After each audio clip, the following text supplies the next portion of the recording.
Everybody, how you doing? Hope you're having a good day. One thing I want to talk about today is perspective. A lot of my athletes are having a hard time realizing how far they've come, and that's normal. That's the human part of the human condition. When you get wrapped up in the trenches and you're going day to day and you're fighting and pushing forward and trying to move forward, then sometimes you need a coach or somebody outside of yourself to say, hey, look how far you've come. This is where you started, and this is where you are now. Don't forget where you started from. That perspective brought in from somebody from the outside is absolute gold. We all have this image of ourselves in our head that is set and fixed, and you'll hear this sometimes from people in their 30s, 40s, 50s, and 60s, and 70s and on. In their head, they're still 18 years old.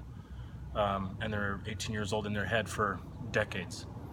Same thing goes for athletes that are trying to push forward and strive. They feel like they're stuck, when in fact they've progressed so much over the last 2 months or the past year or the past 5 years.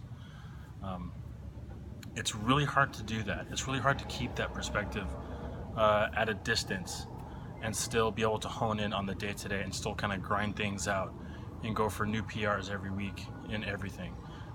For those of you that don't know, a PR is a personal record. Let's see. Yeah, I just wanted to get that out there, that if you feel like you're not doing so hot or that you're not progressing, look at what you're measuring. Are you wanting to lose body fat?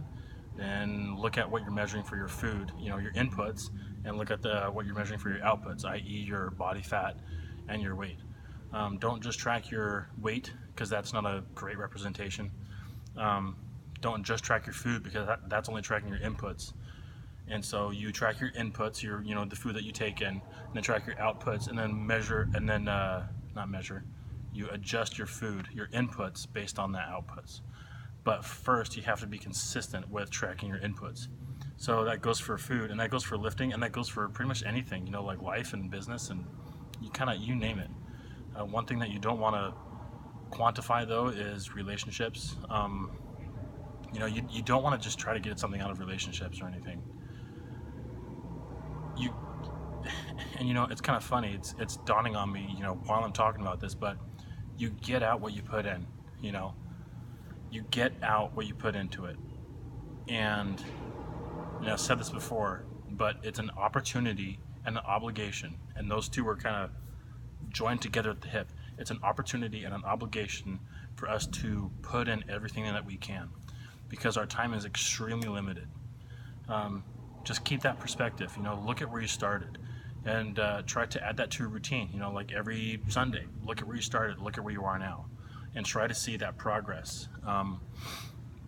Most people are visual. You show them a graph of like, okay, this is where you started, and this is where you ended, or this is where you currently are. Then that kind of speaks volumes, and then you can project from there. One thing that's really good to remember is that it's never a straight line, ever. With anything that matters, it's never a straight line. There's always going to be bumps. There's always going to be dips and hard times. Always. If it's easy for you, or I shouldn't say easy, but if it's a straight line for you, then something's wrong. Either you're not aiming high enough, or you're not going hard enough. You're in the wrong game. You got to find something different, or you got to go harder, or change something. But there should be difficulty. If you ever have watched a movie without any conflict in it, you're bored out of your mind, right?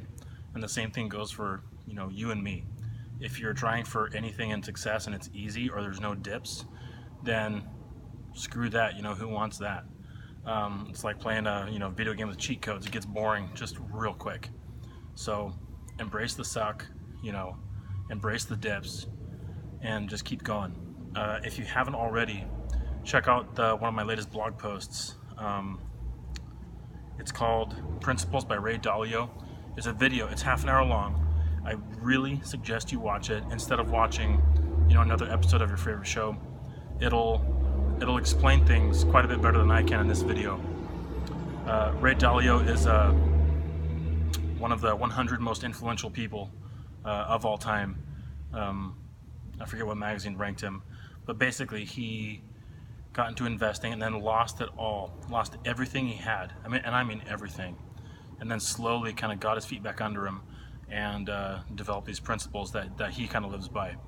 And it's anything but a, here's how to be successful, self-help, fluffy piece. It's a really down-to-earth video that I just think everybody should watch. So you can just search it, Ray Dalio Principles video, or you can just check out the blog. It's on there. And it's embedded, so you can watch it actually on the blog. You don't have to click around for it. So back to perspective. When you have a goal, you got to ask yourself why you have that goal. Like, oh, cool, you want to lose body fat? Why? You're 15% body fat now. That's good. Like, why do you want to have a six-pack? A lot of people think that they want something until they ask themselves why a few times. Like, I want a six-pack. Why? Well, because I feel fat. Well, why do you feel fat? Oh, I don't know. Maybe because my upbringing wasn't so hot, and my parents talked to me in a really negative way about my body. Oh, well, maybe we should address that. Not we. Like, I'm your personal trainer. I'm not going to just hold your hand and have you lay down on the couch and talk to you and ask you, how does that feel? But it's something that you should definitely address. If you see somebody that's kicking butt in the gym, it's either because they have an issue that they're not addressing, mentally, or it's because they have their shit together and they know what their goals are and they know themselves really, really well. I don't know what the split is there, and it doesn't really matter. But don't be pushing yourself in the gym because you don't understand yourself, because you're not sure about why you're there, because you think you know why you're there. Be in the gym and push yourself because it's a celebration of your time. It's a celebration of your strength, and it feels good to be healthy, and it feels good to be strong. One of the benefit that all this training does is it conditions you for success. It shows you how to show up week after week, day after day, and fail at something, and then get stronger for it. When you lift something heavy and you can't quite do it, and it takes a little bit more capability than you have, but you try anyway, that alone will make you stronger. So, and the same thing goes in life. It's just one big metaphor, one big allegory, and it seems so cliche, but it's like you try your best. If you're not failing at something, then you're not aiming high enough, and you keep going.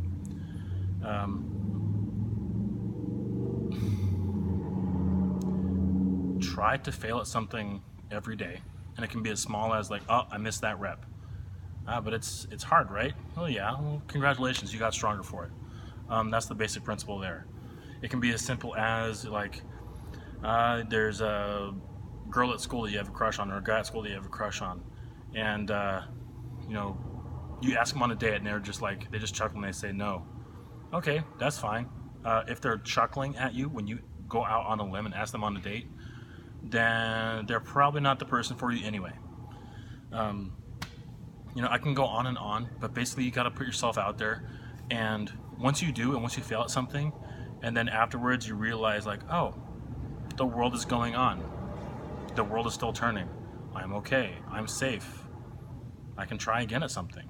And it just becomes as easy as, rolling dice. I know I'm full of analogies today, but I'm sorry, I can't help myself.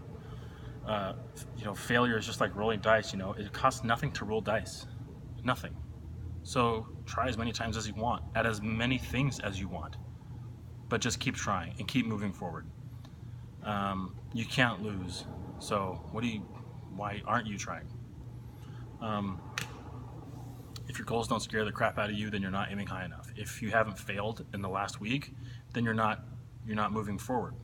Go fail at something. Go chase something that you're afraid of. If something scares you and it's not a burning building or a rattlesnake, chances are that's a good indicator that you should do it. So you're doing good. Keep perspective. You are a lot farther than you used to be. I think that's it. I think I hit the nail on the head or beat a dead horse to a bloody pulp, but you get the idea.